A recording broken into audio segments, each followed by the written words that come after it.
बच्चों नमस्कार। बच्चों आज हम पढ़ेंगे कक्षा 7वीं गणित में त्रिभुजों की रचना, कंस्ट्रक्शन ऑफ ट्राइंगल। बच्चों आपने पिछली कक्षा में सेट स्क्वायर एवं वर्गाकार की सहायता से कई प्रकार की रेखागणितीय रचनाएं बनाना सीखा है, जिनमें किसी रेखाखंड पर लंब खींचना, रेखाखंड का समद्विभाजन करना, अलग अलग नाप के कोण बनाना, कोण का समद्विभाजन करना आदि शामिल था।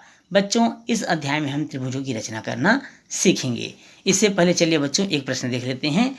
प्रश्न है, एक रेखा एम खींचिए, इस पर कोई बिंदु P लीजिए, बिंदु P उस रेखा पर लंब खींचिए, इस लंब रेखा पर 3 सेंटीमीटर की दूरी पर बिंदु Q लीजिए, Q से होकर रेखा M के समांतर एक रेखा N खींचिए।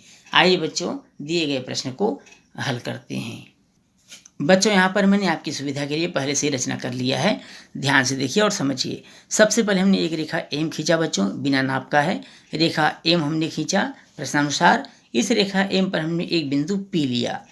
पी पर से हमने एक लंब रेखा खींचा, इस लंब रेखा का नाम हमने दिया है एल। पी पर हमने क्या खींचा बच्चों, एक लंब रेखा एल खींचा। इस लंब रेखा पर 3 सेंटीमीटर की दूरी पर देखिए बच्चों, यहाँ से हमने 3 सेंटीमीटर स्केल की मदद से हमने मापा है। 3 सेंटीमीटर की दूरी पर वही प्रक्रिया जो हमने रेखा एम पर किया था, उसी प्रक्रिया को दोबारा हमने दोहराया रेखा एन के लिए। तो हमने फिर इस तरह से चाप काटा और चाप काटने के बाद हमने एक रेखा एन खींचा। ये जो रेखा हमने एन खींचा है बच्चों एल पर, तो हम देखेंगे एन और एम समांतर होंगे। एन और एम क्या होंगे बच्चों, परस्पर समांतर होंगे। तो इस तरह से हमने इसका रचना कर लिया। तो रचना के पद को बच्चों अपने शब्दों में आप लिख सकते हैं। लिखेंगे रचना के पद में, सर्वप्रथम हमने रेखा एम खींचा, एम पर बिंदु पी लिया, पी पर हमने लंब रेखा एल खींचा, रेखा एम से 3 सेंटीमीटर की दूरी पर हमने बिंदु क्यू लिया, इस तरह से बिंदु क्यू लिया। क्यू पर हमने लंब रेखा एन खींचा, यह लंब रेखा एन एम के समांतर होगी। तो इस तरह से हम रचना के पद को अपने शब्दों में लिख सकते हैं। अगला प्रश्न है बच्चों, निम्न मापों के आधार पर त्रिभुज बनाइए। पहला, ए बी बराबर 4 सेंटीमीटर, बी सी बराबर 7 सेंटीमीटर, ए सी बराबर 5 सेंटीमीटर। दूसरा, ए बी बराबर 5 सेंटीमीटर, बी सी बराबर 6 सेंटीमीटर, सी ए बराबर 5 सेंटीमीटर। तीसरा है, ए बी बराबर 4 सेंटीमीटर, बी सी बराबर 6 सेंटीमीटर और सी ए बराबर 7 सेंटीमीटर।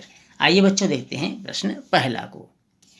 प्रश्न था ए बी बराबर 4 सेंटीमीटर, बी सी बराबर 7 सेंटीमीटर, ए सी बराबर 5 सेंटीमीटर। बच्चों मैंने यहाँ पर पहले से ही बना रखा है ताकि आपके लिए यह वीडियो जल्दी से जल्दी बने और कंप्लीट हो, और आपके लिए वीडियो की लंबाई अधिक ना हो, आपको असुविधा ना हो। तो प्रश्नानुसार सबसे पहले हमने ए बी बराबर 4 सेंटीमीटर स्केल की मदद से हमने खींचा। ध्यान से सुनेंगे बच्चों, ये रचना के पद भी हैं। सर्वप्रथम ए बी बराबर 4 सेंटीमीटर का एक रेखाखंड खींचा।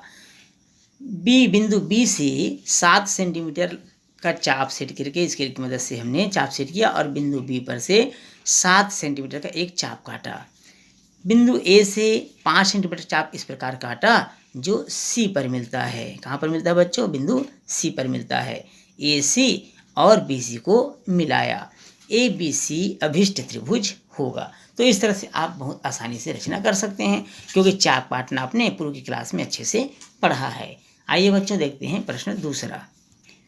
प्रश्न दूसरा है, ए बी बराबर 5 सेंटीमीटर, बी सी बराबर 6 सेंटीमीटर और सी ए बराबर 5 सेंटीमीटर। यहाँ भी हमने वैसा ही किया बच्चों। सबसे पहले स्केल की मदद से सर्वप्रथम ए बी बराबर 5 सेंटीमीटर का एक रेखाखंड खींचा। बिंदु ए से 5 सेंटीमीटर का चाप ऊपर की ओर काटा। कितने सेंटीमीटर का चाप काटा बच्चों, 5 सेंटीमीटर चाप ऊपर की ओर काटा। बिंदु बी से 6 सेंटीमीटर चाप इस प्रकार काटा जो सी पर जाकर मिलता है। ए सी और बी सी को मिलाया, ए बी सी अभिष्ट त्रिभुज होगा। देखते हैं बच्चों प्रश्न तीसरा है, ए बी बराबर 4 सेंटीमीटर, बी सी बराबर 6 सेंटीमीटर, सी ए बराबर 7 सेंटीमीटर। बच्चों ध्यान से सुनेंगे। सर्वप्रथम ए बी बराबर 4 सेंटीमीटर का हमने एक रेखा खींचा। बिंदु ए से 7 सेंटीमीटर का चाप काटा। बिंदु बी से 6 सेंटीमीटर का चाप इस प्रकार काटा जो ए पर जाकर मिलता है, सी पर जाकर मिलता है बच्चों, ये बिंदु सी है। ए सी बी सी को मिलाया, ए बी सी अभिष्ट त्रिभुज होगा। तो इस तरह से आप बहुत आसानी से बना सकते हैं बच्चों। जहाँ पर भी कोई दिक्कत हो आप तत्काल कमेंट्स करिए, आपके जवाब दिए जाएंगे। बच्चों अगला प्रश्न है, त्रिभुज की रचना कीजिए जिनके माप निम्न हैं। BC बराबर 5 सेंटीमीटर, कोण B बराबर 60 अंश और AB बराबर 3 सेंटीमीटर। सबसे पहला दिया हुआ BC बराबर 5 सेंटीमीटर, कोण B बराबर 60 अंश और AB बराबर 3 सेंटीमीटर। बच्चों सर्वप्रथम हम BC बराबर 5 सेंटीमीटर एक रेखाखंड खींचा, B पर 60 अंश का कोण बनाया चांदी की सहायता से। आप 60 अंश का कोण बना सकते हैं बच्चों। बिंदु B पर से हमने 60 अंश का कोण बनाया चांदी की सहायता से।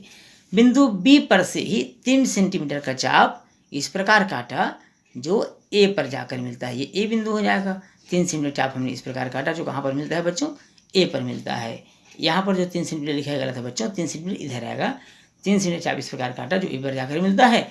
ABC को हमने मिलाया, ABC हमारा अभिष्ट त्रिभुज होगा। त्रिभुज PQR की रचना कीजिए जब PQ बराबर 4 सेंटीमीटर, QR बराबर 3 सेंटीमीटर और RP बराबर 5.5 सेंटीमीटर है। एक बार और प्रश्न सुनेंगे बच्चों। त्रिभुज PQR की रचना कीजिए जब PQ बराबर 4 सेंटीमीटर, QR बराबर 3 सेंटीमीटर और RP बराबर 5.5 सेंटीमीटर हो। बच्चों सर्वप्रथम RP बराबर हमने 5.5 सेंटीमीटर का एक रेखाखंड लिया। बिंदु R से 3 सेंटीमीटर चाप हम ऊपर की ओर काटे। बिंदु P से 4 सेंटीमीटर का चाप हम इस प्रकार काटते हैं जो Q पर जाकर मिलता है। QR और PQ को हमने मिला दिया बच्चों। PQR अभिष्ट त्रिभुज होगा। बच्चों इस प्रश्न के साथ ही त्रिभुजों की रचना यह पाठ कंस्ट्रक्शन ऑफ ट्रायंगल समाप्त होता है। बच्चों उम्मीद है आप सबको अच्छे से समझ में आया होगा। यदि किसी प्रकार की कोई डाउट है तो आप निश्चित रूप से कमेंट्स कर सकते हैं। बच्चों वीडियो अगर अच्छा लगा हो तो वीडियो को लाइक और शेयर जरूर करिएगा। यदि आप चैनल में नए हैं तो चैनल को सब्सक्राइब भी करिएगा। बच्चों फिर मिलेंगे एक नए अध्याय में एक नए प्रश्नों के साथ। तब तक के लिए नमस्कार।